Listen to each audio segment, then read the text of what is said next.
सभी श्रद्धालु भक्तों का स्वागत है हमारे YouTube चैनल लक्ष्मी शर्मा की कहानियाँ पर। भक्तों, आज शुक्रवार के दिन आप सभी श्रवण करेंगे शुक्रवार व्रत की पावन कथा। जो भी इसे श्रद्धा से सुनता है उसके जीवन की दरिद्रता दूर होती है और सुख समृद्धि का वास होता है। तो आइए भक्तों, अपने जीवन की मंगल कामना को करते हुए आज की इस दिव्य कथा का श्रवण करें।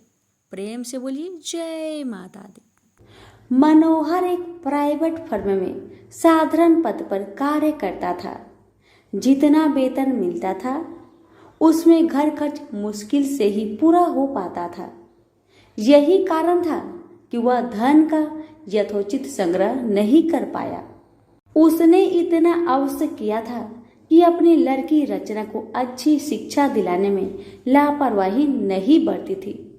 रंजना जितनी खूबसूरत थी उतनी ही गुणवान व बुद्धिमान थी। समय के साथ साथ उसने यौवन की दहलीज पर कदम रखा। एक दिन मनोहर की पत्नी माधवी ने कहा, सुनो जी, लड़की अब सयानी हो गई है, इसके बारे में कुछ सोचा है आपने? मनोहर ने कहा, तुम चिंता क्यों करती हो? भाग्यवान, हमारी बिटिया में क्या कमी है? वह सुंदर है, गुणवान है, बुद्धिमान है।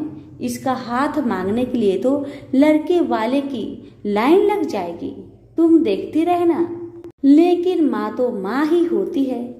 उसे बदलते समय का अनुभव भी था। वह जानती थी कि दहेज की समस्या के दिन प्रतिदिन बढ़ती ही जा रही है और दहेज ना देने पर तरह तरह के घटने वाली दुर्घटनाओं से भी वह परिचित थी। समय का चक्र निर्वाध गति से चलता रहा। रंजना ने शिक्षा भी पूरी कर ली। उसने बीए प्रथम श्रेणी से पास करके घर में खुशियां ला दी थी। लेकिन माँ को तो बस एक ही चिंता थी, किसी भी तरह रचना के हाथ पीले हो जाए। पिछले कुछ दिनों में मनोहर को भी रंजना की शादी की चिंता सताने लगी थी और वह योग वर की तलाश में जुट गया था। वह जहां भी जाता दहेज की मांग मुंह बाए खरी मिलती। सीधा साधा मनोहर दुनियादारी से परिचित था। उसने तो यही सोचा था कि उसकी लड़की की शादी उसके गुण व रूप के कारण कहीं भी हो जाएगी। लेकिन जब वास्तविकता सामने आई तो वह भी हताश हो गया। एक दिन मनोहर ऑफिस में अपनी सीट पर मुंह लटकाए बैठा था। तभी उसकी सहकर्मी धन सिंह उसके पास आया और पूछा, मनोहर क्या बात है, मुंह लटकाए क्यों बैठे हो? सब कुछ ठीक ठाक तो है ना? मनोहर ने अपनी सारी समस्या उसके सामने रखी तो वह बोला, आजकल माँ वैभव लक्ष्मी के काफी चमत्कार सुनने में आ रहे हैं। चारों तरफ उन्हीं की जय जयकार हो रही है। सुना है माँ वैभव लक्ष्मी हर समस्या का समाधान चुटकियों में ही कर देती है। मेरा तो कहना है कि तुम भी उनकी शरण में चले जाओ।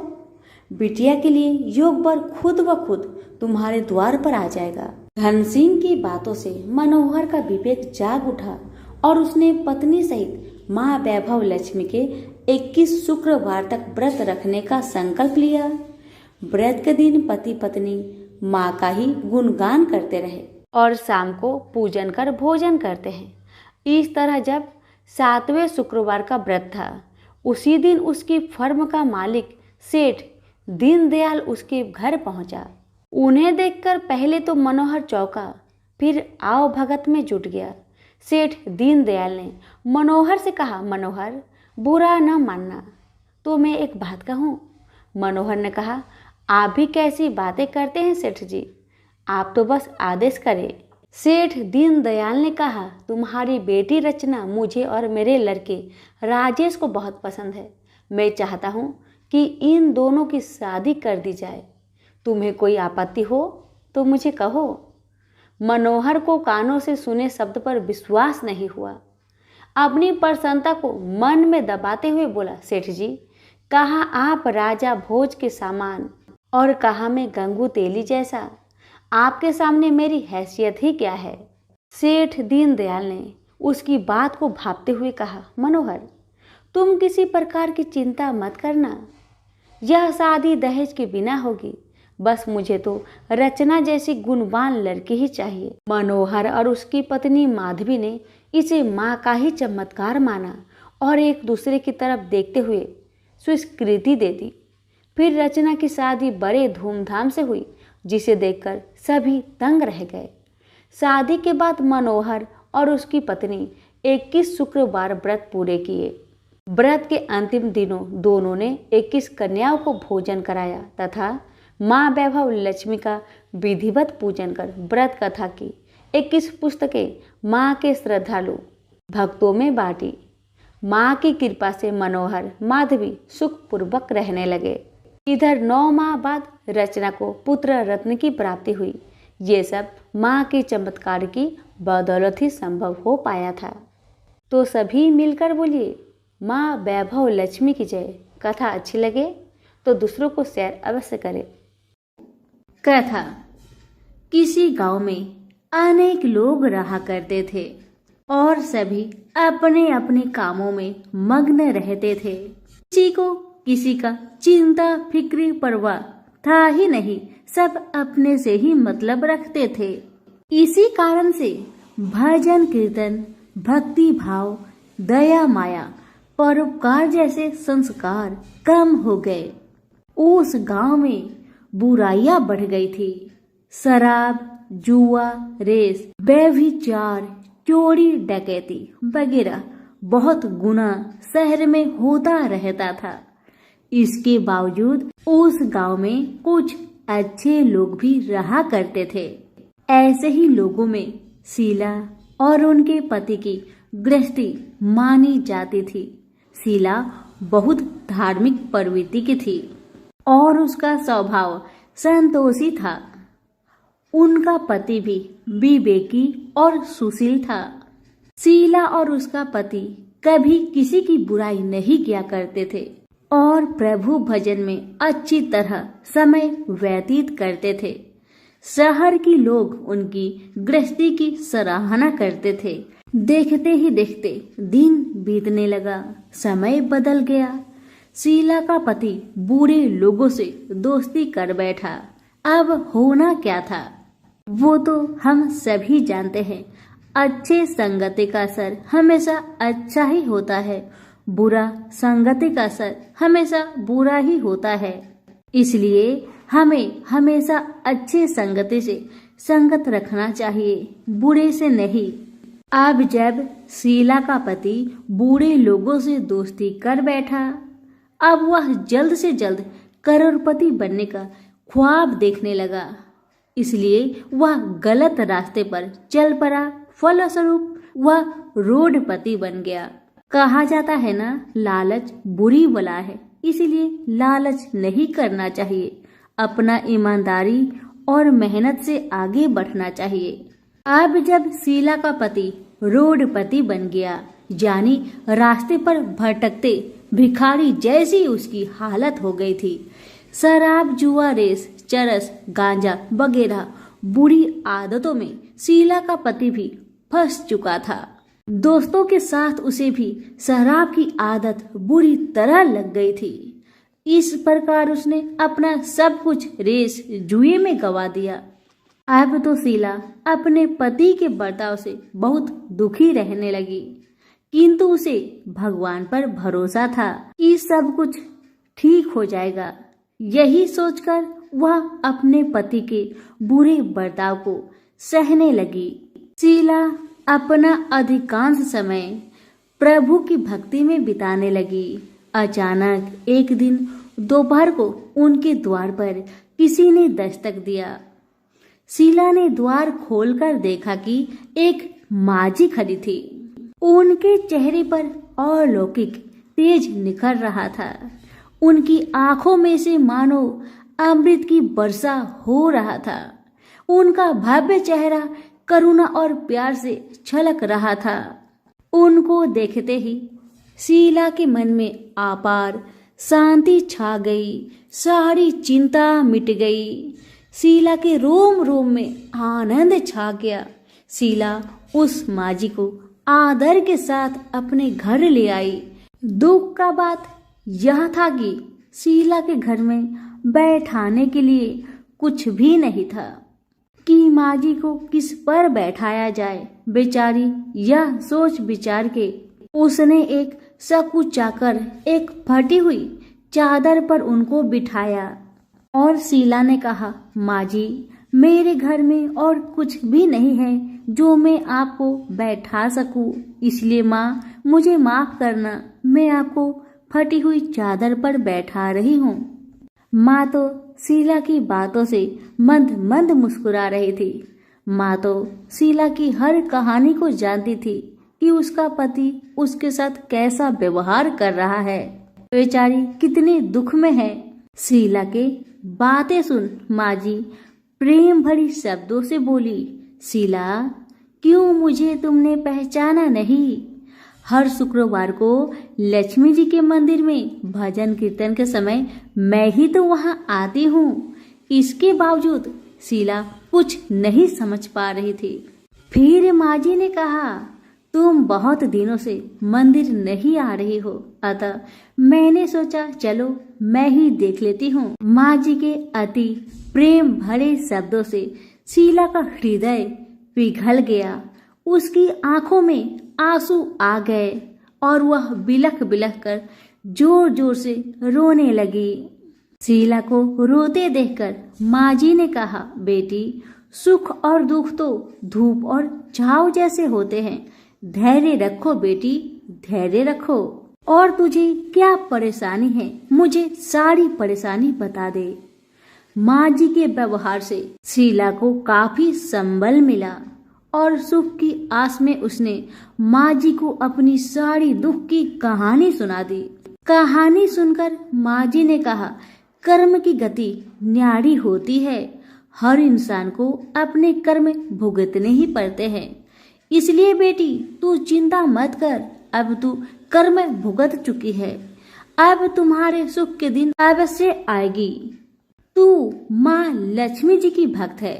माँ लक्ष्मी जी तो प्रेम और करुणा की अवतार है, वे अपनी भक्तों पर हमेशा ममता छिड़कती है, इसलिए तू धैर्य रखकर माँ लक्ष्मी का व्रत कर, इससे सब कुछ ठीक हो जाएगा, तुम्हारा दुख दर्द सब समाप्त हो जाएगा और तुम्हारे घर में अन्न धन का भंडार भर जाएगा। बस श्रद्धा भक्ति से माँ लक्ष्मी का व्रत करो।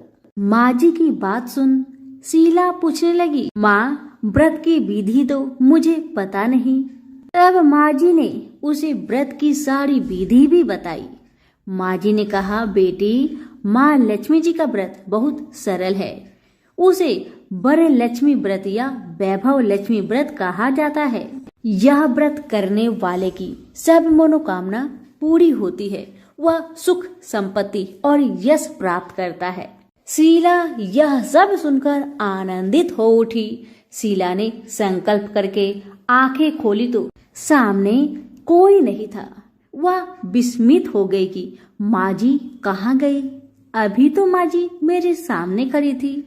शीला को तत्काल यह समझने में देर नहीं लगी कि माँ जी कोई और नहीं, साक्षात माँ लक्ष्मी ही थी। दूसरे दिन शुक्रवार था।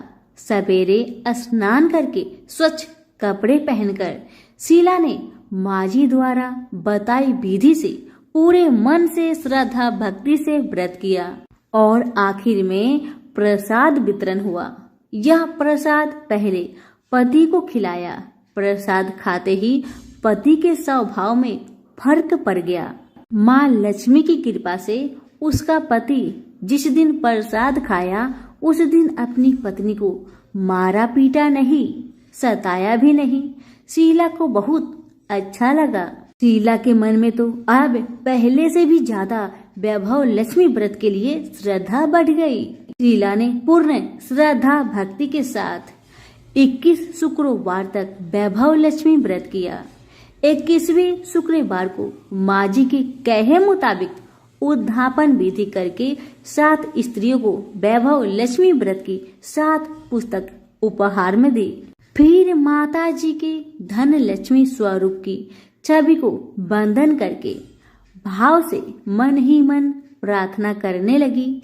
हे माँ धनलक्ष्मी, मैंने आपका वैभव लक्ष्मी व्रत करने की मन्नत मानी थी, वह व्रत आज पूर्ण किया है। हे माँ, मेरी हर विपत्ति को दूर करो, हमारा सबका कल्याण करो। जिसे संतान ना हो माँ, उसे संतान देना। सौभाग्यवती स्त्री का सौभाग्य को माँ अखंड रखना। कुंवारी लड़कियों को मन भावन पति देना। जो आपका यह चमत्कारी वैभव लक्ष्मी व्रत करे, उनकी सब विपत्ति को दूर करना, सभी को सुखी रखना। हे माँ, आपकी महिमा अपार है। ऐसा बोलकर लक्ष्मी जी के धन लक्ष्मी स्वरूप की छवि को प्रणाम किया।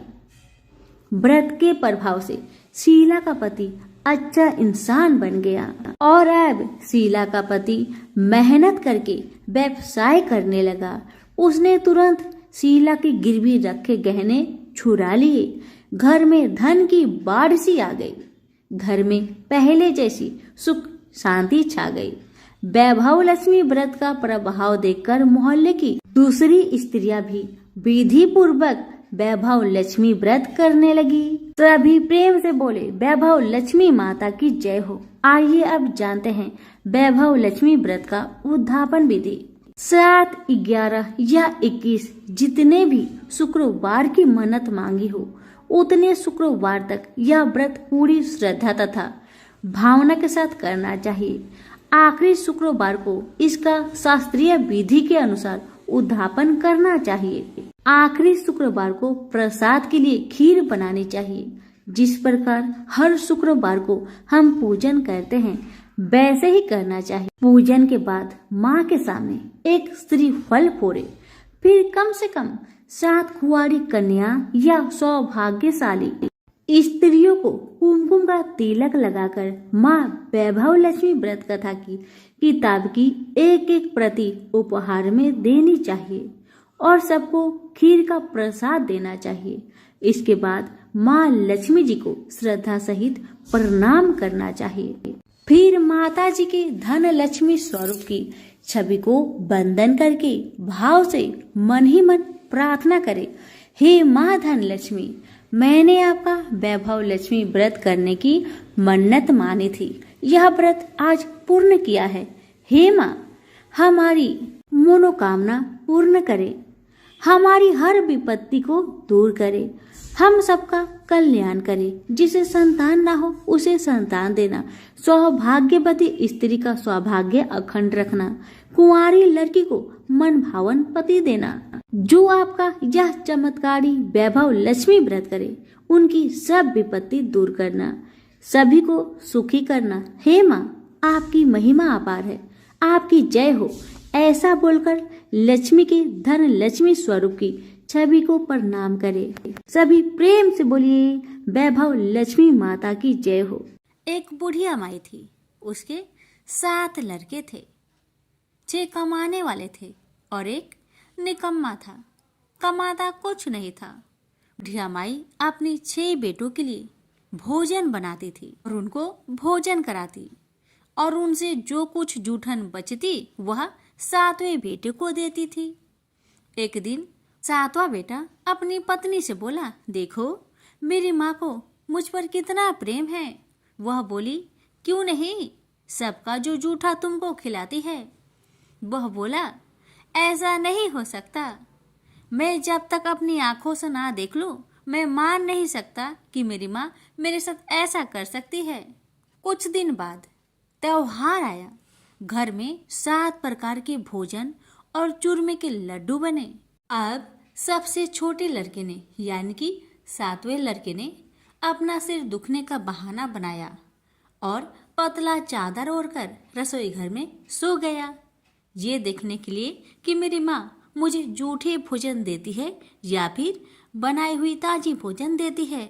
लड़का झूठ मूठ का सोने के नाटक करके रसोई घर में सोया हुआ है। वह पतले चादर के अंदर से सब कुछ देख रहा था। तभी 6 भाई भोजन करने आए।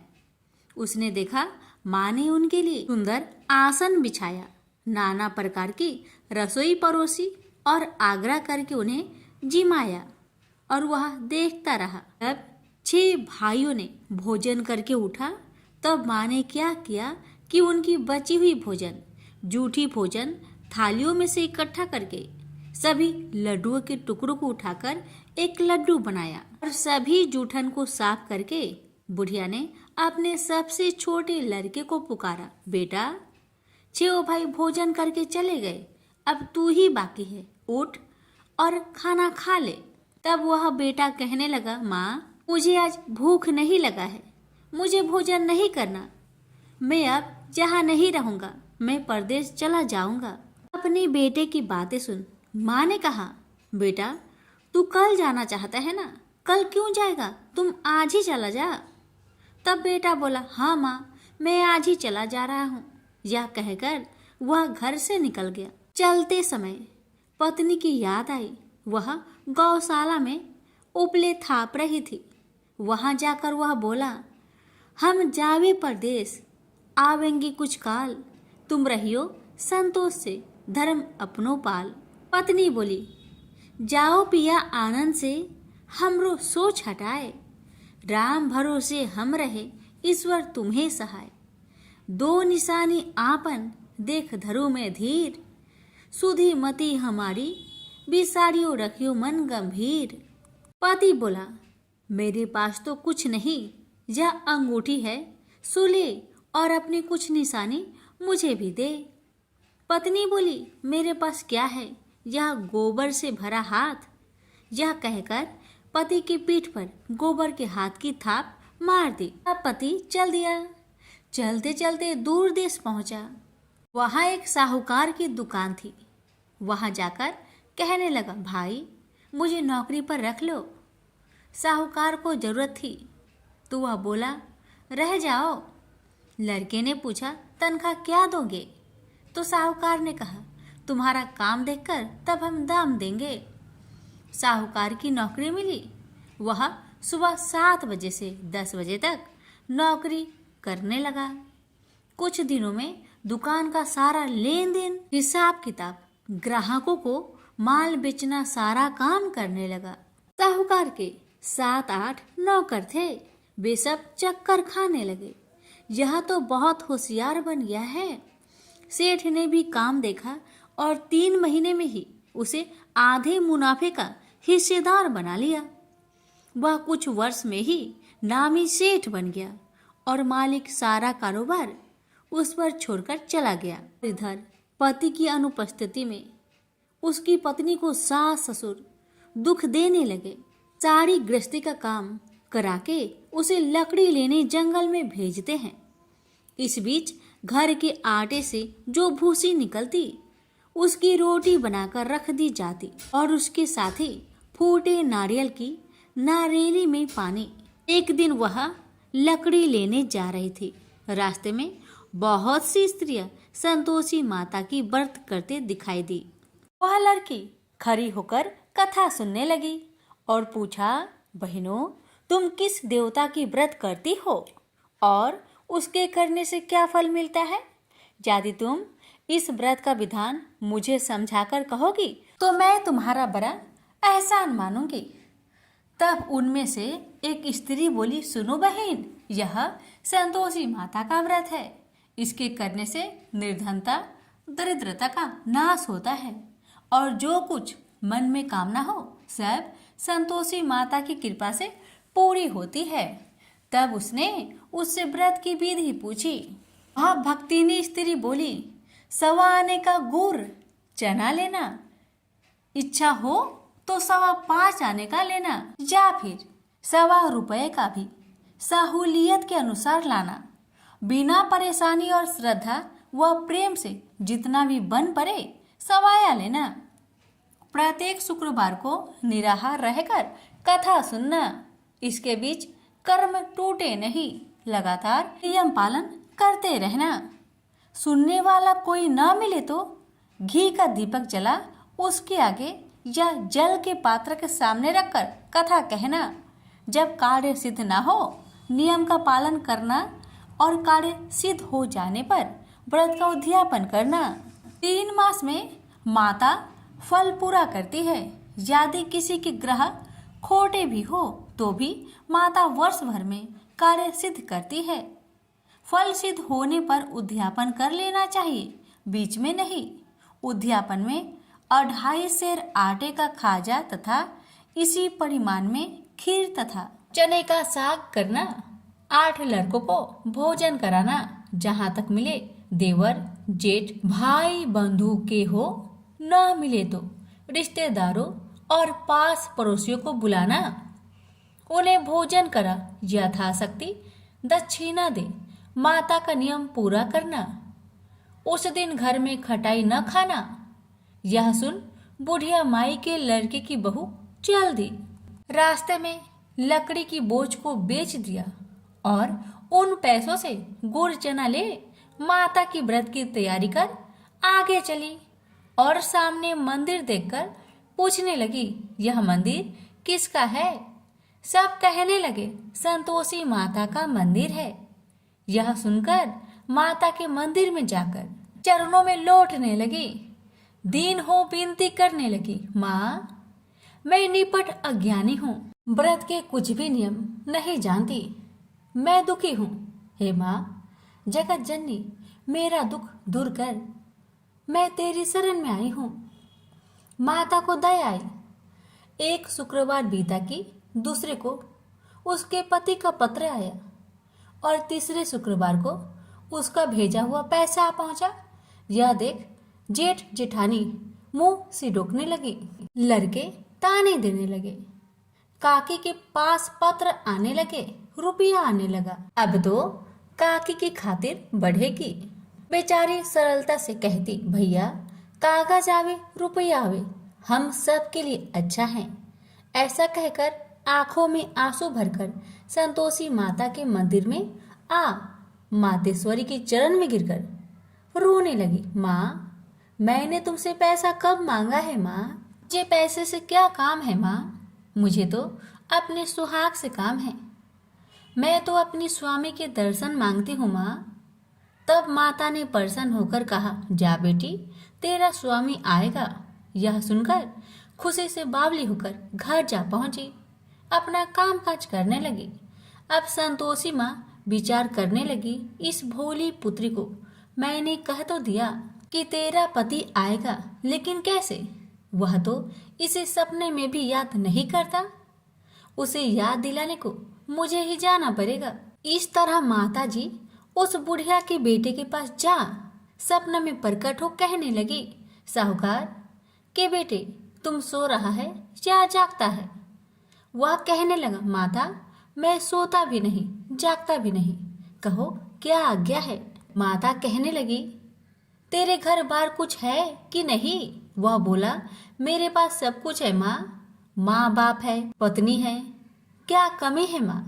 माँ बोली, भोले पुत्र तेरी पत्नी घोर कष्ट उठा रही है, तेरे माँ बाप उसे परेशान कर रहे हैं, वह तेरे लिए तरस रही है, तू उसकी सुधि ले। वह बोला, हाँ माता जी यह तो मालूम है, परंतु जाऊं तो कैसे? परदेश की बात है, लेन देन का कोई हिसाब नहीं है, कोई जाने का रास्ता भी नहीं आता, कैसे चला जाऊं? माँ कहने लगी, मेरी बात मान, सवेरे नहा धोकर संतोषी माता का नाम ले, घी का दीपक जला, दंडवत कर दुकान पर बैठ। देखते देखते तेरा सारा लेन देन चुक जाएगा, जमा का माल बिक जाएगा, साज होते होते धन का भारी ढेर लग जाएगा। माता की बात मानकर वह नहा धोकर संतोषी माता को दंडवत घी का दीपक जला। थोड़ी देर में देने वाले रुपए लाने लगे, लेने वाले हिसाब लेने लगे। कोठे में भरे सामान की खरीदारी नगद दाम में दे सौदा करने लगे। शाम तक धन का भारी ढेर लग गया। मन में माता का नाम ले चमत्कार देख प्रसन्न होकर घर ले जाने के वास्ते गहना कपड़ा सामान खरीदने लगा। यह काम से निपट तुरंत घर को रवाना हुआ। उधर उसकी पत्नी जंगल में लकड़ी लेने जाती है। लौटते वक्त माता जी के मंदिर में विश्राम करती है। वह तो उसके प्रतिदिन रुकने का जो स्थान ठहरा। धूल उड़ती देख वह माता से पूछती है, हे माता यह धूल कैसे उड़ रही है? माता कहती है, हे पुत्री तेरा पति आ रहा है। अब तू ऐसा कर, लकड़ियों के 3 बोझ बना ले, एक नदी के किनारे रख और दूसरा मेरे मंदिर पर व तीसरा अपने सिर पर। तेरे पति को लकड़ियों का गट्टर देख मोह पैदा होगा, वह यहाँ रुकेगा, नाश्ता पानी खाकर माँ से मिलने जाएगा। तब तू लकड़ियों का बोझ उठाकर जाना और चौक में गट्टर डालकर जोर से आवाज देकर कहना, लो सासू जी, लकड़ियों का गट्टर लो, भूसी की रोटी दो, नारियल की खोपरे में पानी दो, आज मेहमान कौन आया है।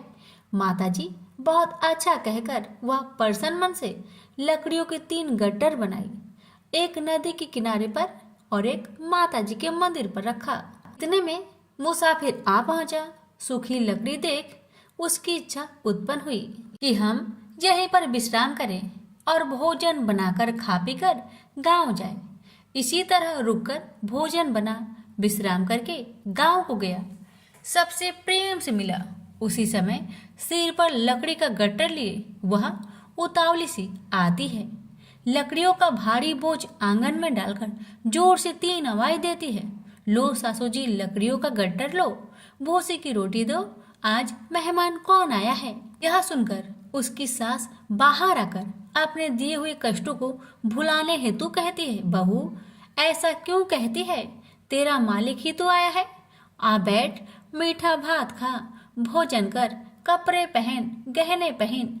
उसकी आवाज सुन उसका पति बाहर आता है, अंगूठी देख व्याकुल हो जाता है और माँ से पूछता है, माँ यह कौन है। माँ ने कहा, बेटा यह तेरी पत्नी है, जब से तू गया है तब से सारे गांव में भटकती फिरती है, घर का कामकाज कुछ नहीं करती, 4 पहर आकर खा जाती है।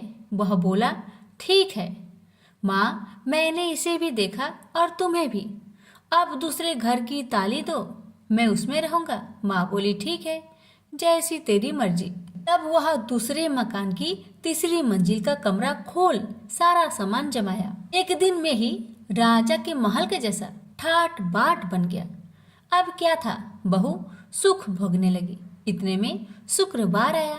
उसने पति से कहा, मुझे संतोषी माता का व्रत उद्यापन करना है। पति बोला, खुशी से कर लो। वह उद्यापन की तैयारी करने लगी। जेठानी के लड़कों को भोजन के लिए कहने गई। उन्होंने मंजूर किया, परंतु पीछे से जेठानी ने अपने बच्चों को सिखाया, देखो भोजन के समय खटाई मांगना, जिससे उसका उद्यापन पूरा ना हो। अब तो बच्चे जिमने आए, खीर खाना पेट भर के खाए, परंतु बाद में खाते ही कहने लगे, हमें खटाई दो, खीर खाना हमको नहीं भाता। देखकर आरुचि होती है। वह कहने लगी, भाई खटाई किसी को नहीं दी जाएगी, यह माँ संतोषी का प्रसाद है। लड़के उठ खड़े हुए, बोले, पैसे लाओ। भोली बहू कुछ जानती नहीं थी, वह उन बालकों को पैसे दे दिए। लड़के उसी समय हट करके इमली खटाई ले खाने लगे। यह देखकर बहू पर माताजी ने कोप किया। राजा के दूत उसके पति को पकड़कर ले गए। जेठ जेठानी मन माने वचन कहने लगे, लूट लूट कर धन इकट्ठा कर लाया है, अब सब मालूम पड़ जाएगा जब जेल की मार खाएगा। बहू से यह सहन नहीं हुआ। रोती हुई बहू माताजी के मंदिर गई, कहने लगी, हे माता, तुमने क्या किया। हंसाकर अब भक्तों को रुलाने लगी। माता बोली, बेटी तूने उद्यापन करके मेरा व्रत भंग किया है। वह कहने लगी, माता मैंने कुछ अपराध किया है क्या। मैंने तो भूल से लड़कों को पैसे दे दिए थे, मुझे क्षमा करो, मैं फिर तुम्हारा उद्यापन करूंगी। माँ बोली, अब भूल मत करना। माँ कहती है, अब भूल नहीं होगी, अब बतलाओ वो कैसे आएंगे। माँ बोली, जा पुत्री, तेरा पति तुझे रास्ते में आता मिलेगा। वह निकली, राह में पति आता मिला। वही पूछी, कहाँ गए थे। वह कहने लगा, इतना धन जो जमाया है उसका टैक्स राजा ने मांगा था, वह भरने गया था। वह प्रसन्न हो बोली, भला हुआ, अब घर को चलो। कुछ दिन बाद फिर शुक्रवार आया। फिर वह बोली, मुझे माता का उद्यापन करना है। पति ने कहा, करो। पत्नी फिर जेठ के लड़कों को भोजन को कहने गई। ठानी ने एक दो बातें सुनाई। सब लड़कों को सिखाने लगी, तुम सब लोग पहले ही खटाई मांगना। लड़के भोजन से पहले कहने लगे, हमें खीर नहीं खाना, हमारा जी बिगड़ता है, कुछ खटाई खाने को दो। वह बोली, खटाई किसी को नहीं मिलेगा, आना हो तो आओ। वह ब्राह्मण के लड़के को लाकर भोजन कराने लगी। यथाशक्ति दक्षिणा की जगह एक एक फल उन्हें दिया। संतोषी माता प्रसन्न हुई। माता की कृपा होते ही 9वें मास में उसके चंद्रमा के समान सुंदर पुत्र प्राप्त हुआ। पुत्र को पाकर प्रतिदिन माताजी के मंदिर में जाने लगी। माँ ने सोचा, यह रोज आती है, आज क्यों ना आई, इसके घर चलो। यह विचार कर माता ने भयानक रूप बनाया। गुड़ चने से सना मुख, ऊपर सूर्य के समान होठ, उस पर मक्खियां भीन भीन कर रही थी। दहली पर पैर रखते ही उसकी सास चिल्लाई, देखो रे देखो, कोई चुड़ैल डाकिन चली आ रही है। लड़कों, इसे भगाओ, नहीं तो किसी को खा जाएगी।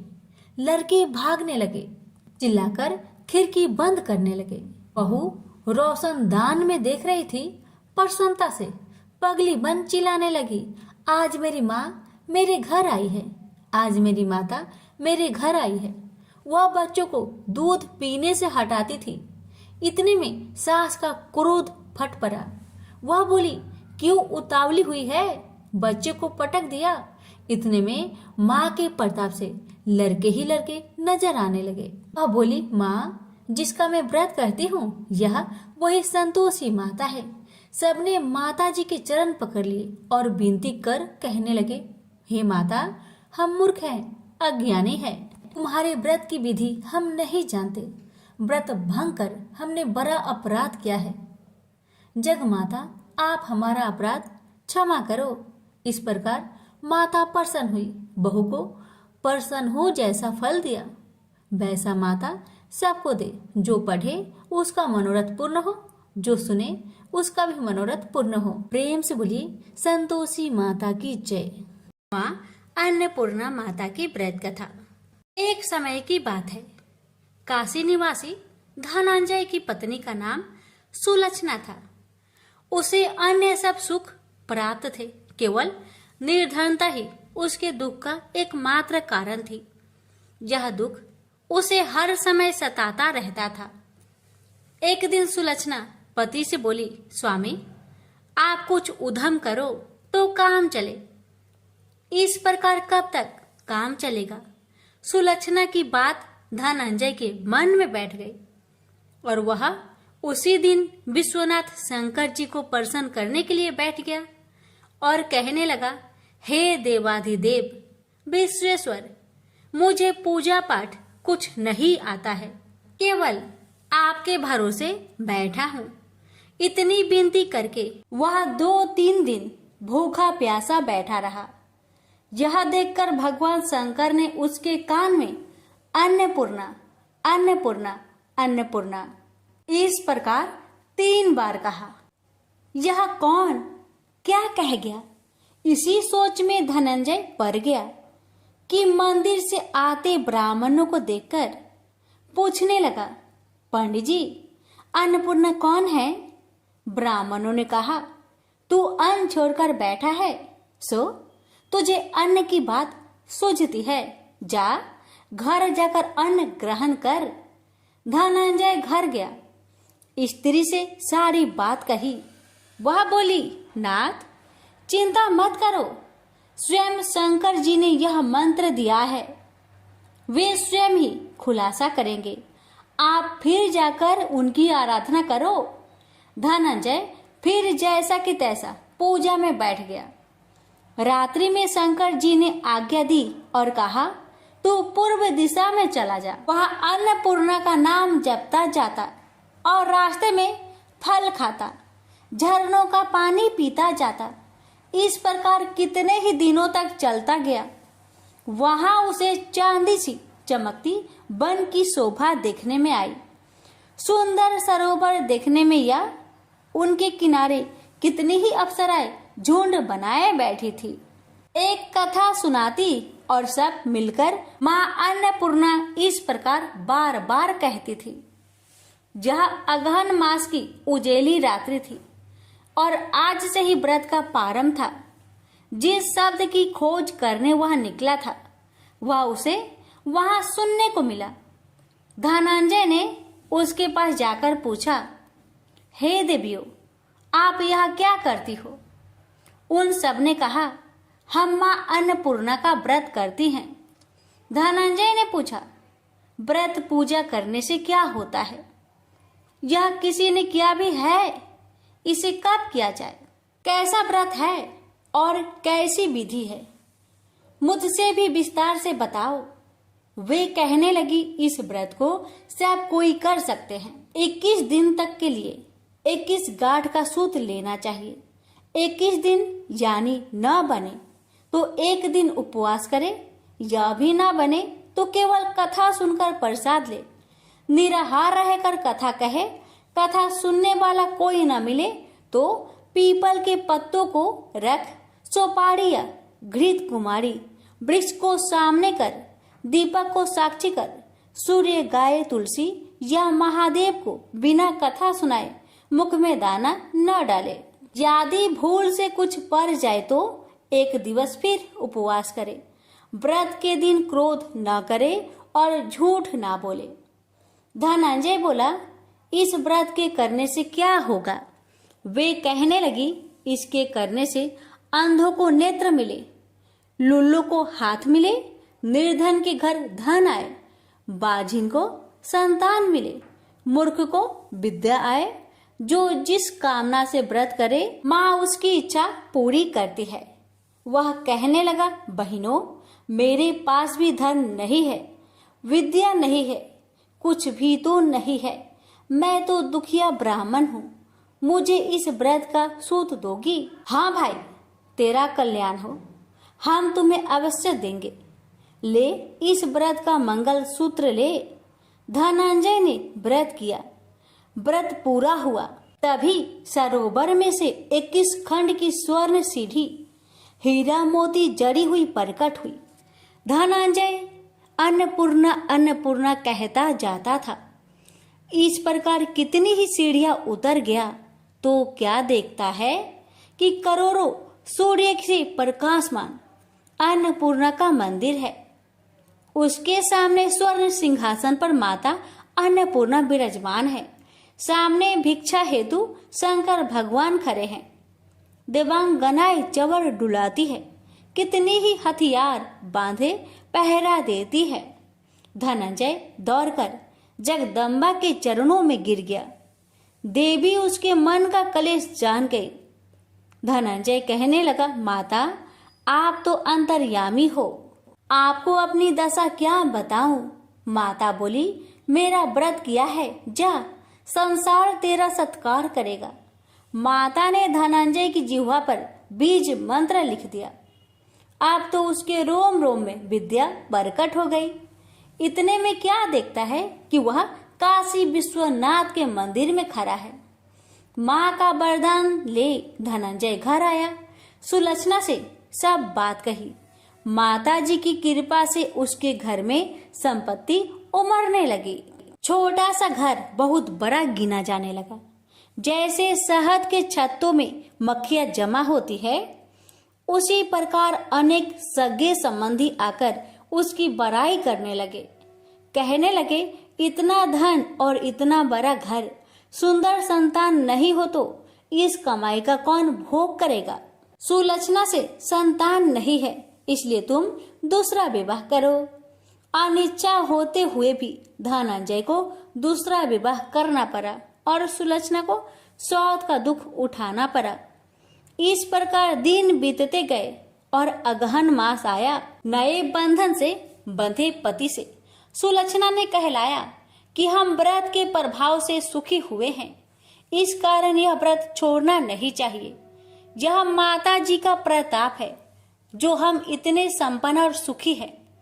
सुलक्षणा की बात सुन धनंजय उसके यहाँ आया और व्रत में बैठ गया। नई बहू को इस व्रत की खबर नहीं थी। वह धनंजय की आने की राह देख रही थी। दिन बीतते गए और व्रत पूर्ण होने में 3 दिवस बाकी थे कि नई बहू को खबर पड़ी। उसके मन में ईर्ष्या की ज्वाला दहकने लगी थी। सुलक्षणा के घर आ पहुंची और उसने वहां भगदड़ मचा दी। वह धनंजय को अपने साथ ले गई। नए घर में धनंजय को थोड़ी देर के लिए निंद्रा ने आ दबाया। इसी समय नई बहू ने उसका व्रत का सूत तोड़कर आग में फेंक दिया।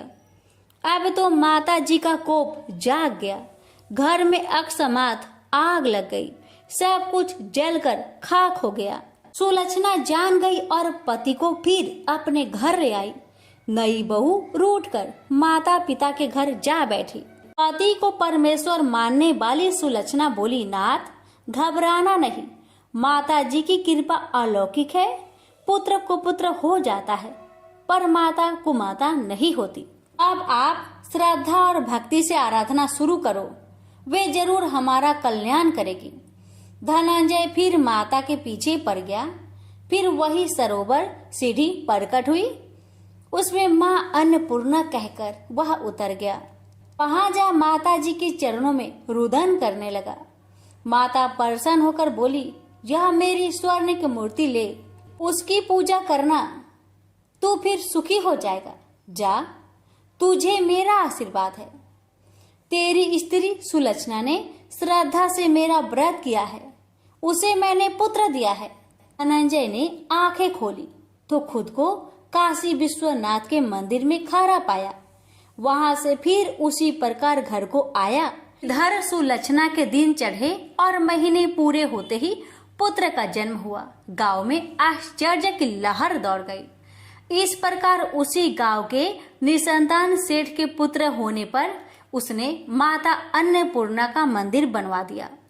उसमें माता जी धूमधाम से पधारी, यज्ञ किया और धनंजय को मंदिर के आचार्य का पद दे दिया। जीविका के लिए मंदिर की दक्षिणा और रहने के लिए बड़ा सुंदर सा भवन दिया। धनंजय स्त्री पुत्र सहित वहां रहने लगा। माता जी के चढ़ावे में भरपूर आमदनी होने लगी। उधर नई बहू के पिता के घर डाका पड़ा, सब लूट गया। वे भीख मांगकर पेट भरने लगे। सुलक्षणा ने यह सुना तो उन्हें बुला भेजा, अलग घर में रख लिया और उनके अन्न वस्त्र का प्रबंध कर दिया। धनंजय, सुलक्षणा और उसका पुत्र माता जी की कृपा से आनंद से रहने लगे। माता जी ने जैसे इनके भंडार भरे वैसे सबके भंडार भरे। हे माता, अगर आपकी कथा कहने में हमसे कोई गलती हुई हो उसे क्षमा करना और अपने सभी भक्तों की सभी मनोकामना को पूर्ण करना। प्रेम से बोलिए अन्नपूर्णा माता की जय। हर हर महादेव, माता पार्वती की जय।